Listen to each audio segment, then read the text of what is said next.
I'm going to go ahead and start this off in the words of the Colonel himself. It starts off, memories of Vietnam. First, let me say that I do not have the journalistic ability of Bob Mount or Jack Sims, as most of my adult life has been as a soldier. That being said, I will write some of my memories of the 2 tours of duty in Vietnam where I served not with American units, but in the field with the South Vietnamese as an infantry advisor. My first tour, which I will address, was against the local guerrillas early in the war, and by the second against the well-trained North Vietnamese regular soldiers in 1970 and 71. I was stationed at Fort Carson, Colorado, in 1962 during the Cuban Missile Crisis and was prepared to assist in invading Cuba when the word came down from Washington. When this emergency subsided, President Kennedy in 1963 ordered 17,000 more advisors to Vietnam to assist in stopping the communist guerrillas from overturning the country. I volunteered to be one of these advisors. Within a short time, I received my orders to report to Fort Lewis, Washington, en route to Vietnam. I moved my wife, 3 children back to Waverly, Alabama, to live with my mother while I was away. I remember seeing the little ones asleep on their beds the night I departed.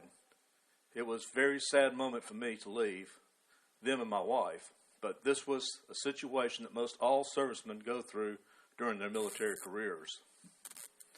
After a very short stay at Fort Lewis, I departed with approximately 150 other advisors. We had to wear civilian clothes, which I assumed was to deceive my spies that might see us land in Vietnam. It's hard to hide or camouflage that many crew-cut American soldiers. With a few hours after landing, I was told to report to Lieutenant Colonel Alexander Bowling, Jr., who said he wanted me to go to the extreme southern part of South Vietnam, near the Cambodian border.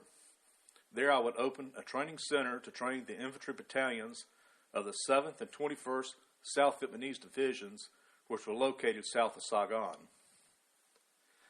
I was a major at that time and was initially given 3 sergeants as my advisory team. LTC Bowling apologized to have so few men to provide me, but there was a great shortage of personnel and many missions to accomplish. He said he would provide more men when they arrived from the United States. Before leaving the headquarters, a clerk begged to go with me, and LTC Bowling consented. This new buck sergeant was happy to get out of the office duty and also in the field, and I was glad to have him. Before leaving for my new camp, I was sent down to camp at Tay Son, or Tan Am, 25 miles from Saigon, to view some of their training of South Vietnamese popular forces, a type of home militia. The quarters for the U.S. advisors was a horseshoe-shaped building which looked like a cheap stateside motel. There were rooms within the horseshoe and poorly constructed barbed wire fence and several old militia guards protecting the open end. The first and only night I spent there, a party was given for 2 departing advisors. Most of the advisors had too much to drink, and soon they were in their rooms fast asleep, mostly behind unlocked doors. I noticed there were no American security guards awake, and the sleeping advisors depended on Vietnamese militia for their protection. I went to bed that night with my .45 by my side. I learned something at Tan Am, but not about training. Actually, it just reinforced what I already knew about the necessity for 24-hour day security. I had studied the experiences of the French when they were in Vietnam in the 1950s.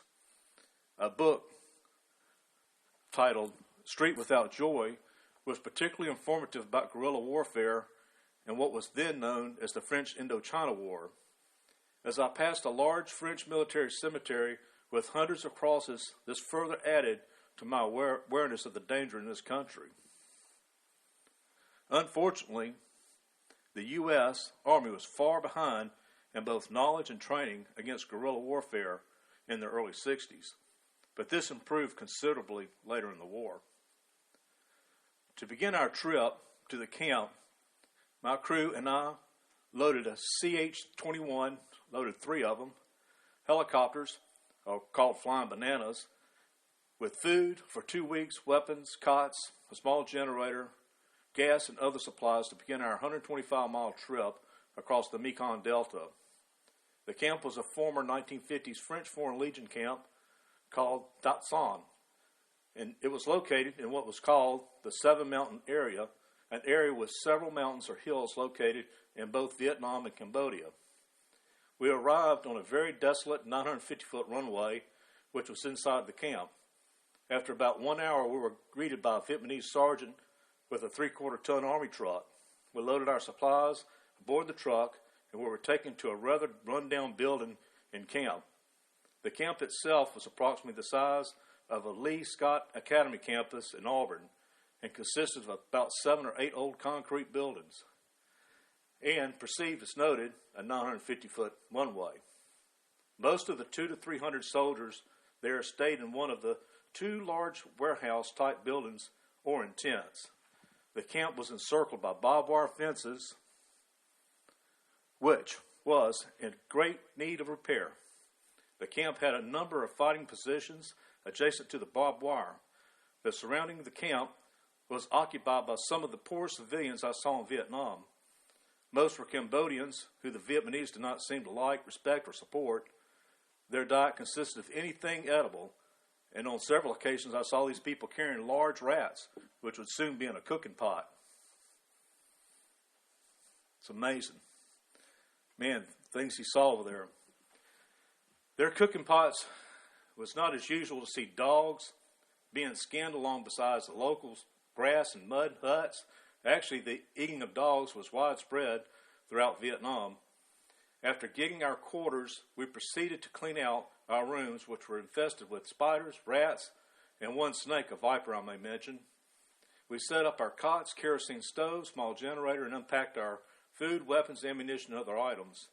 I did not have the feeling that we were very welcome, as neither did the camp commander nor any of his staff made the appearance to see if they could be of any assistance. The morning we arrived, I went to the Vietnamese headquarters, which is in a 2-room building.